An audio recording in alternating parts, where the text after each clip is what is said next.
Facebook. Vamos lá para mais um dia da leitura do livro Amar e Ser Livre, do Prem Baba, né? A leitura comentada, né, por mim. Hoje, dia 27 de abril, terça-feira, né? 7 horas da manhã aqui do Brasil. E o nosso 19º dia de leitura comentada desse livro, né? Está sendo uma experiência incrível esse projeto, né? Quero agradecer todo mundo que está participando, agradecer as pessoas que têm entrado em contato comigo, que têm me levado a novas reflexões, a novas referências, né? De como cada um enxerga, né, o seu relacionamento, né, consigo mesmo, com os seus pais, com o seu parceiro, com a sua parceira, com seus filhos, né? É um livro que ele traz esse olhar muito amplo, né, de como a gente se relaciona com o mundo, né? Como ele mesmo, né, o Prem-Baba, no começo do livro, o primeiro capítulo, né, que é onde ele fala, quem não assistiu, vai lá no primeiro episódio, onde ele fala que a vida é relacionamento, né? A gente veio para evoluir, e a evolução do ser humano, ela se faz a partir dos relacionamentos. Não adianta querer ir para uma caverna, né? Ali, o máximo que acontecer é você ficar doido, né? Você não vai evoluir, né? Então, isso é muito importante, né? Então, eu estou muito feliz e está sendo tão incrível, tão maravilhoso, que hoje eu decidi lançar um sorteio de 2 livros, né? Que aí eu já vou comprar ali pela Amazon e a Amazon já entrega diretamente para os ganhadores, tá? Adoro essa modernidade. Eu não tenho que ir no correio, plena pandemia. E porque sim, né? Geralmente o pessoal faz sorteio quando alcança não sei quantos mil seguidores, não sei o quê. Porque sim, porque meu coração tá cheio, porque eu sinto que tá fazendo bem para muita gente, né? E é um livro que realmente, né, merece ser um presente. Ele sempre é um presente, né? Então eu vou sortear hoje quando for umas 11h30 mais ou menos. Eu vou postar a foto oficial com as regras, tá? Do sorteio. Pedir para todo mundo que está passando por aqui para ver esse vídeo, né? Para compartilhar. Ali tem as regras de marcar amigos, amigas, tá bom? Compartilhar stories, me marcar, né? Vamos trazer mais pessoas para esse nível de consciência, né? Sair do lugar de reclamar, de clamar pelas mesmas coisas repetidamente, porque é isso que significa reclamar. Vamos agir, vamos atuar no mundo a partir daquilo que a gente acredita. E é isso que eu estou me propondo a fazer aqui, né?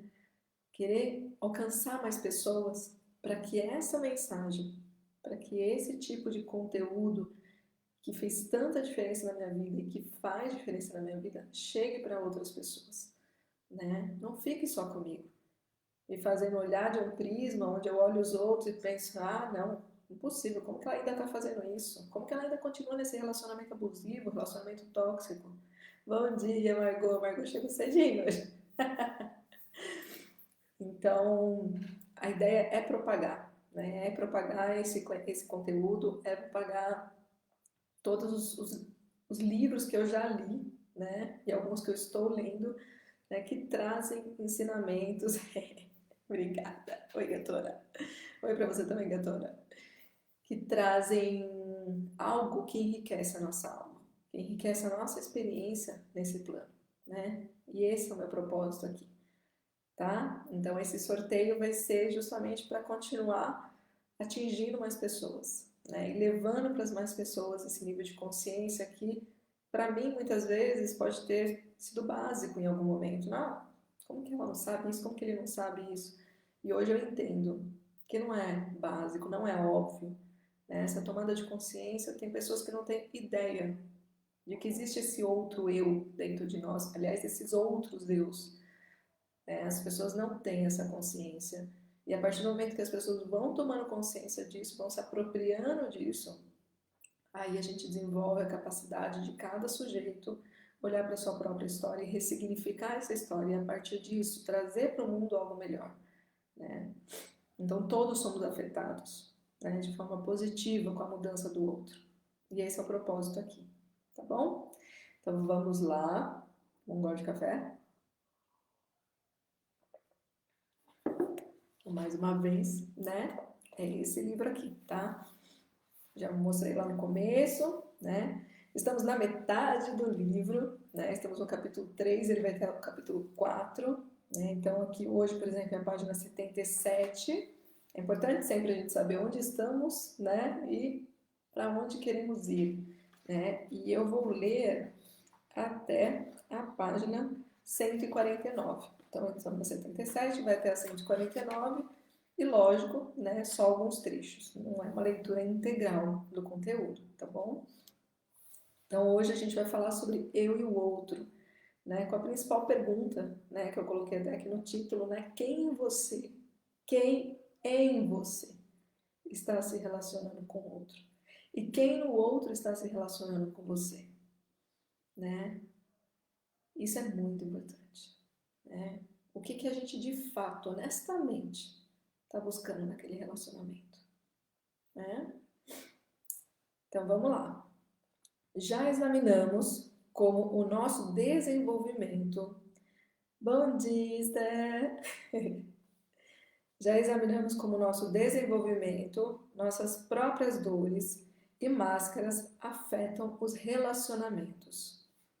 Também já pudemos iluminar a influência dos nossos pais em nossas vidas e relações. Bota influência nisso, né? A essa altura desse estudo sobre o novo casamento, né, lembrando sempre que o propósito final desse livro, né, ele traz muitos ensinamentos que se aplicam a todas as pessoas, mas o grande objetivo, que em algum ponto do livro vai começar a ficar mais profundo, é ressignificar essa relação afetivo-sexual, né, essa relação com o outro, não uma relação pai-mãe, com filha, mas principalmente a relação com o parceiro, com a parceira sexual, tá? Então, esse novo casamento que ele chama é uma nova forma de se relacionar dentro desse relacionamento afetivo, emocional, sexual, afetivo sexual, tá bom? É hora de incluirmos o outro, o parceiro, a parceira, em nosso campo de atenção. Nesse sentido, eu diria que as primeiras questões a serem examinadas, as mais importantes, são as seguintes: quem em você está se relacionando com o outro? Por que você está se relacionando com o outro e para quê?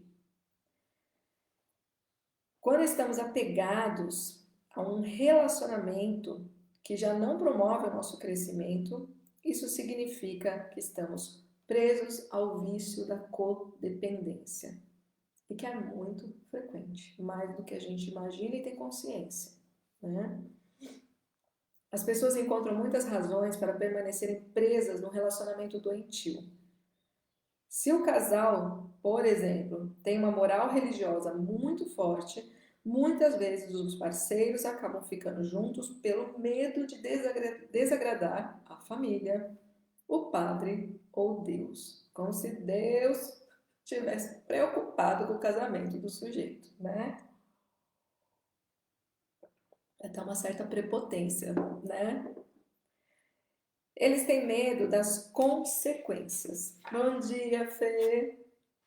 Afinal, se casaram para a vida toda e têm que ficar juntos até que a morte os separe. O mais interessante é quando a pessoa descobre que isso é mentira, né? Quando ela percebe que tem finitude, sim. É possível dizer não. É necessário dizer não. É necessário encerrar o ciclo, às vezes, quando a gente percebe que a gente está num relacionamento de codependência, né? Então, eles permanecem na relação por medo, porém fechados, esperando a morte chegar e trazer a solução para o problema. Afinal de contas, né, a morte encerra um ciclo. Né? Muitas vezes a pessoa prefere morrer porque falta, bom dia, Lê, porque falta esse amor próprio, porque existe um buraco tão gigante, né, que ela não se sustenta, né, e ela entende que a morte é um alívio, né, ou que ela merece morrer, porque existe alguma culpa plantada ali, né. E aí ela sente que ela não merece viver, que ela não merece ter vida própria. E é por isso que ela precisa do outro. Ela veio para simplesmente atender as demandas do outro, né? E esse buraco ele é muito grande, ele é gigante e ele não é simples de acessar. Então, não é simples você virar para uma pessoa que está vivendo um relacionamento de codependência e dizer: larga ela, larga ele, como se fosse simples. Não é. É um trabalho dolorido, é um trabalho muitas vezes longo, né? São processos muito profundos e que começam lá atrás, né? Tem um percurso aí. Então, se você quer ajudar uma pessoa que vive um relacionamento, bom dia, Rô, que vive um relacionamento de dependência, sugiro que ela se cuide da sua saúde mental, né? Que ela busque ajuda psicológica, algum suporte, porque ela vai precisar, ou ele, né? O engano está em acreditar que dependemos do outro para encontrar a felicidade e a paz duradoura. Felicidade implica liberdade. Liberdade implica abrir mão de qualquer tipo de codependência. Em algum momento você vai ter que usar a espada da vontade para se livrar desse vício. Mas encontrar essa vontade é um garimpo desafiador, tá? O relacionamento com o outro, mesmo o mais maduro e perfeito, é somente um portal para um tipo de conhecimento que nos permite enxergar a verdade.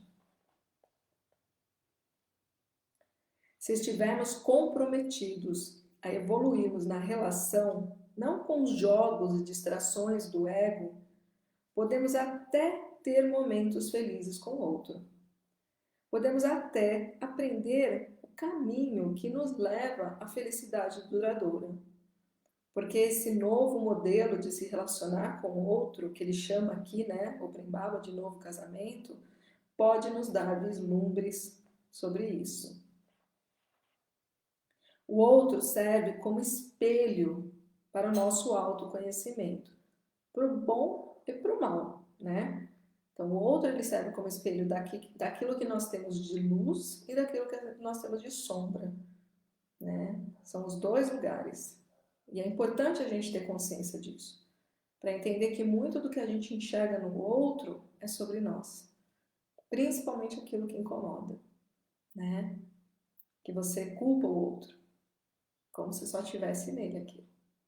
E muitas vezes é um véu que não te permite enxergar aquilo dentro de você, né? Integrar aquilo dentro de você, para aí sim poder acolher e poder ressignificar. Mas chega um momento em que a solidão pode atuar como espelho. Ela é como um espelho com lente de aumento. Isso a gente está vivendo de forma muito intensa agora na pandemia, né? Muitas pessoas reclamando da solidão, da dor da solidão. Por quê? Porque a solidão amplia, né? A solidão ela amplia tudo aquilo que a gente não via. E dói muitas vezes, né? Dói ver todos esses buracos ampliados, todas essas faltas ampliadas, né? Dói não ter o outro para projetar, dói não ter onde transbordar, dói ter que olhar para si mesmo, né?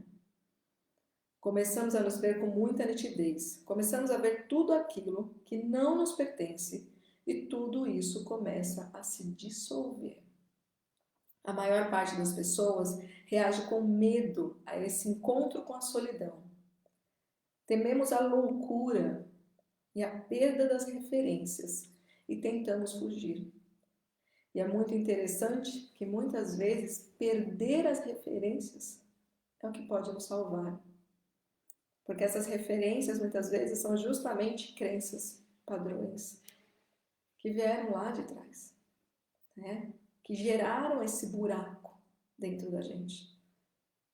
Então, muitas vezes é importante, sim, a gente perder essas referências para que a gente crie novas referências, né?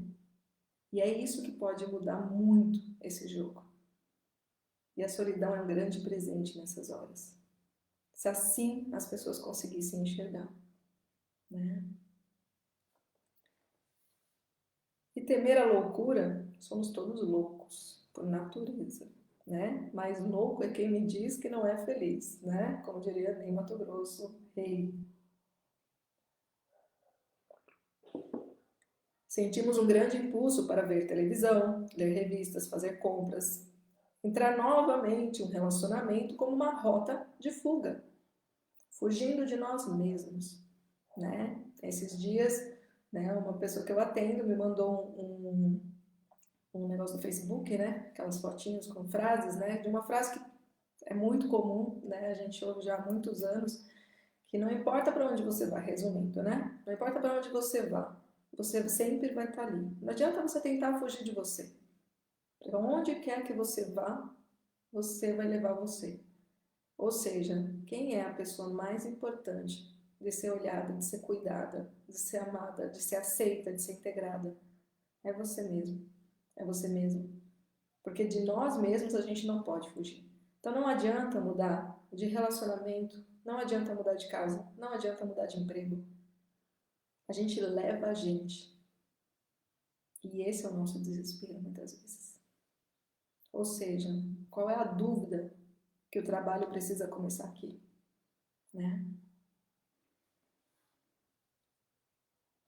Tudo isso porque o contato com a solidão significa a morte de nossa falsa identidade, daquela identidade que foi criada, né?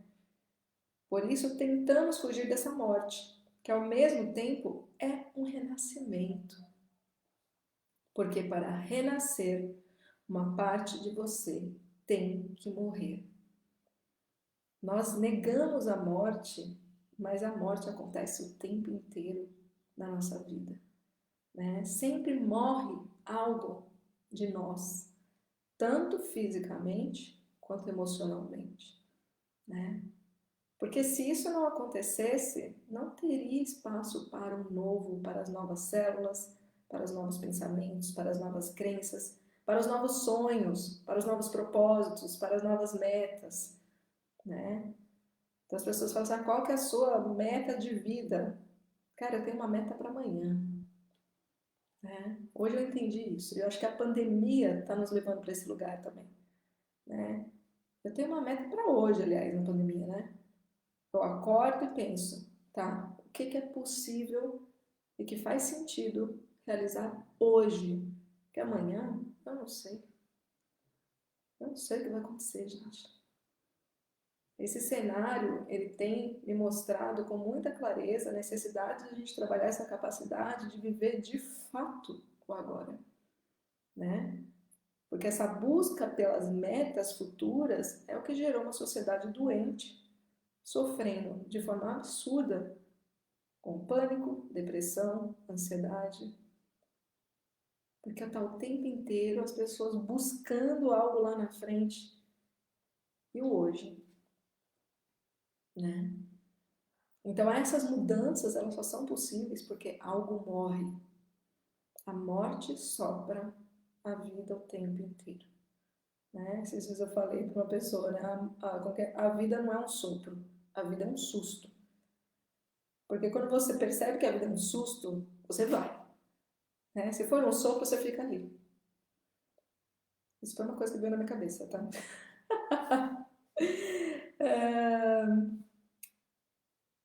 Essa armadilha pode nos manter presos por muito tempo.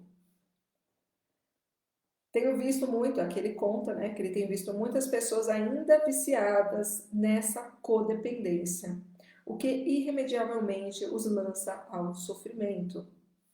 Em algum momento, dentro desse estudo do relacionamento, eles se perderam. Ficaram identificados com algum aspecto da sua criança ferida, projetando os próprios pais no outro, sem nenhuma consciência disso. E assim desperdiçaram a vida tentando transformar o parceiro para fazer dele aquilo que acreditam que ele tem que ser. Mas isso também não é possível. E aqui eu queria trazer Deixa eu ver quanto tempo falta. Eu vou trazer mais para o final, para garantir que eu vou ler todos os trechos, que eu queria trazer o olhar sistêmico para essa questão que ele fala, né, das pessoas ainda estarem identificadas com a criança ferida e por isso que elas projetam os pais no parceiro e na parceira, tá? É uma explicação que eu normalmente dou para todos os atendimentos, quase todas as pessoas que eu atendo que têm questões familiares, porque ele é tão didático, é uma forma tão didática de entender esse sistema, né, essa visão, né, da constelação sistêmica, que eu acho que vale muito a pena trazer aqui no final, tá bom? Então eu vou só terminar de ler os trechos principais que eu marquei aqui, aí depois eu retomo com essa fala sobre o olhar sistêmico em relação a isso, tá bom? Se você ama de verdade, você não pede nada em troca. Se você negocia amor, é justamente porque é incapaz de amar. Amor não se negocia. E é o que a gente mais vê por aí. Como moeda de troca. Funciona assim. É a atenção que você quer? Eu te dou atenção. Mas você vai ter que fazer exatamente o que eu quero. E como eu quero. Esse é um jogo nefasto, cujo objetivo é fazer do outro um escravo, para atender às nossas necessidades e expectativas. Codependência implica depender da miséria do outro para ser feliz. Dói. Dói ouvir isso quando a gente está vivendo essa situação, né? Dessa forma, os parceiros seguem tirando energia um do outro, reforçando a falsa ideia de eu. Eles pagam esse preço exorbitante, que é a perda da liberdade, porque estão completamente dependentes. E o pior é que ainda chamam isso de amor. Existem muitas pessoas que eu atendo que estão vivendo um relacionamento assim, à base de troca, né? E principalmente as mulheres, quando eu falo, mas é um absurdo, né, fazer isso e tal, né, que são, né, a gente acaba, às vezes, até ficando um pouco irritada quando volta a mesma história, né, tipo, ainda acontecendo as mesmas coisas. E aí a pessoa fala assim, mas ele me dá tudo que eu quero, eu sou uma ingrata, eu não sei por que eu faço isso com ele, ele é perfeito, né? Tudo que eu quero ele compra. Aí você ouve isso e pensa, isso é amor? Quando a pessoa se mantém naquele relacionamento e se sente culpada por estar achando algo desconfortável, porque tudo que eu quero ele compra. Se eu quero ir para um lugar, se eu quero ir para a Itália, para a China, para o Japão, para onde quer que seja, ele paga. Se eu quero comer nos melhores restaurantes, ele paga. Eu tenho as melhores lingeries, eu tenho as melhores roupas, eu tenho as melhores... E é isso. E as pessoas chamam de amor. E é um processo. Até esse véu cair, é um processo. Não é simples. Não é. Não é. Bom dia, Flávia! Eu tô terminando, mas depois vai ficar gravado, tá? E aí você pode assistir integralmente, né, em vários lugares, né, gente? Eu tô toda espalhada, né? Tá no Instagram, tá no Facebook, tá no YouTube.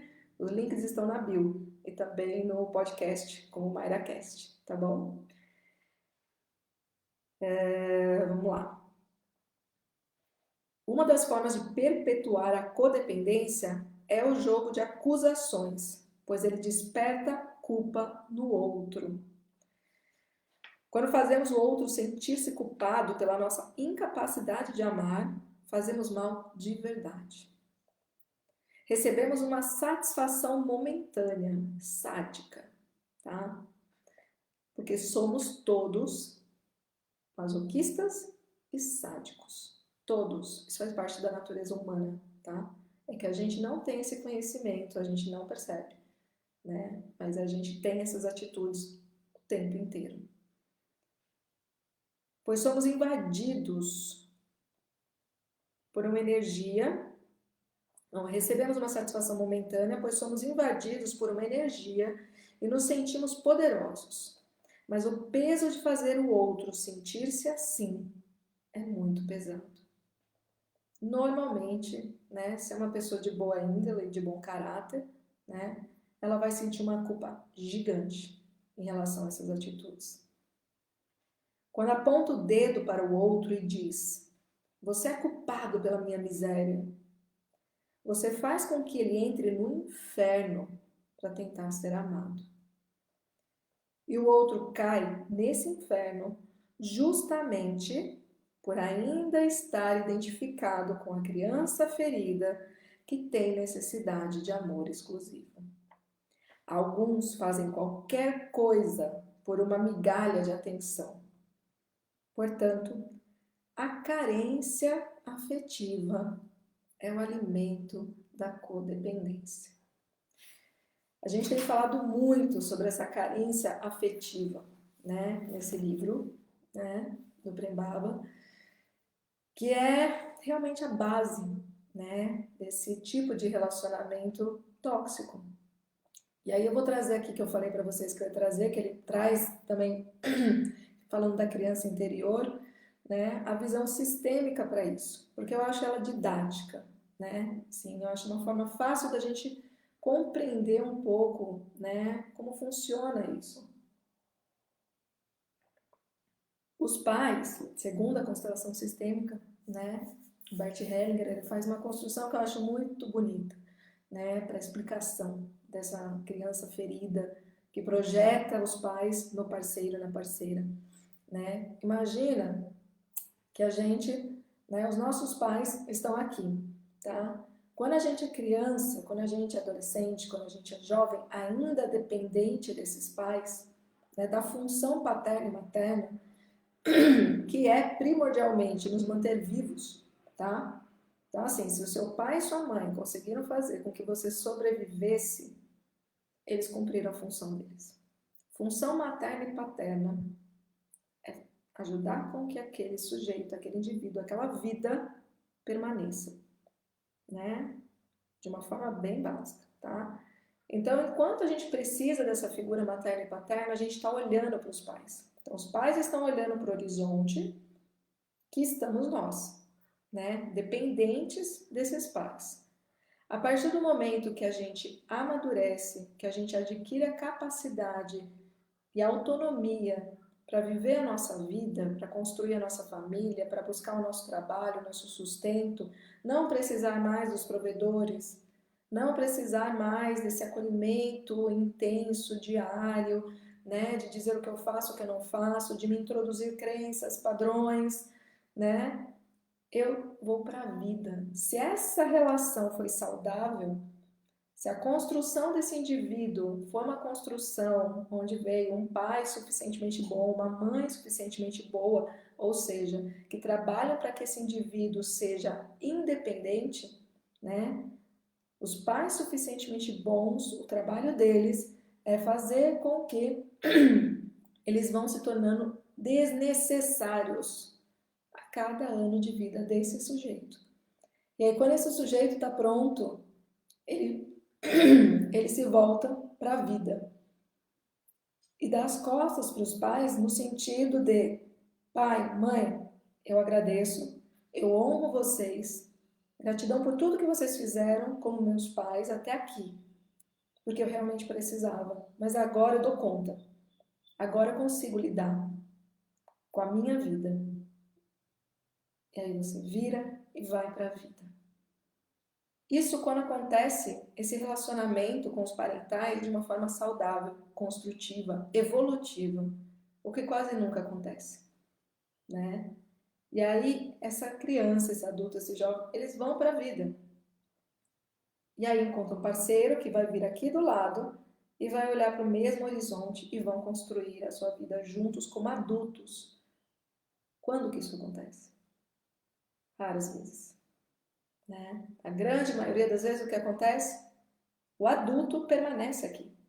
Ele permanece cobrando desses pais o que eles não deram. Ele permanece na falta desse olhar, dessa atenção, desse carinho, dessa proteção. E aí chega o parceiro aqui do lado, eles não se olham, eles estão olhando para os pais. E muitas vezes os dois lados. E com isso, quando ele olha para o outro que está do lado dele, ele não consegue enxergar o outro. Porque ele ainda está buscando os pais. Ele ainda está buscando essas funções primitivas. porque ele ainda está no lugar da criança, olhando para os pais. Ele não está olhando para o horizonte. Ele não está olhando para o que a vida oferece. Ele não tem força para ir, porque muitas vezes a própria dependência dos pais em relação a esse filho faz com que ele não consiga virar. E é isso que gera essa necessidade de você encontrar uma outra pessoa para assumir essas funções que não são daquela pessoa. E você a culpa por não ser o que ela idealiza que você tenha que ser, porque ela mesma não tem consciência do que ela está buscando. Ela não tem consciência de que, na verdade, ela está buscando o homem buscando a mãe e a mulher buscando o pai. E aí a gente precisa olhar para essa relação, entender como foi feito esse processo. Quais são as dores, quais são as memórias, quais são os afetos, né? No trabalho sistêmico eles fazem a questão dos movimentos sistêmicos, né? As falas sistêmicas, para tentar quebrar esse vínculo energético, né? Dentro da psicoterapia, a gente trabalha nos afetos, né? Então é importante fazer esse trabalho para que essas relações tóxicas, essas codependências deixem de existir. Mas para isso precisa tomar essa consciência de por que eu estou me relacionando, com quem eu estou me relacionando. Por que eu escolhi essa pessoa, que a gente chama na psicanálise de objeto, né? Por que que esse é o objeto escolhido? O que que me trouxe aqui? Por que que ele me escolheu? Existe um motivo, né? E a gente começar a trazer isso para a consciência. Quem em mim está se relacionando com o outro? O adulto ou a criança ferida? Porque se for a criança ferida, não vai ser um relacionamento saudável. Não é possível, porque crianças não têm relacionamento afetivo sexual. Adultos têm. Então é isso, amores. Espero que tenha feito sentido, tá? Terminamos a leitura de hoje por aqui e amanhã, 7 horas da manhã, né? Eu vou falar sobre o caminho do coração, a purificação do coração e revelando um coração puro, tá? E hoje eu vou postar às 11h30, né, a foto oficial do sorteio de 2 livros desses, tá? Para que esse amor se espalhe, para que essa consciência se espalhe, para que isso se expanda, né? Para que a gente tenha cada vez mais adultos no mundo, né? E que as crianças feridas sejam curadas. Né? Isso é possível, eu acredito nisso, senão eu não estaria todos os dias aqui às 7 horas da manhã trazendo tudo isso para vocês, que é um livro que de fato me transformou absurdamente. Né? É um ponto de vista, como eu disse sempre, reforço isso, não é uma verdade absoluta, mas é um ponto de vista que conversou comigo quando eu li e que me afetou, fazendo com que me movimentasse, né? Com que eu olhasse para tudo isso com muita verdade, muita honestidade e muita coragem, porque é isso que a gente precisa. Tá bom? Ótima terça-feira para vocês. Amanhã a gente se vê aqui de novo. E depois olha lá o post do sorteio, compartilhem, marquem, tá? Pra gente espalhar amor por aí. Um beijo grande, obrigada por estarem aqui. Tchau, tchau, gente.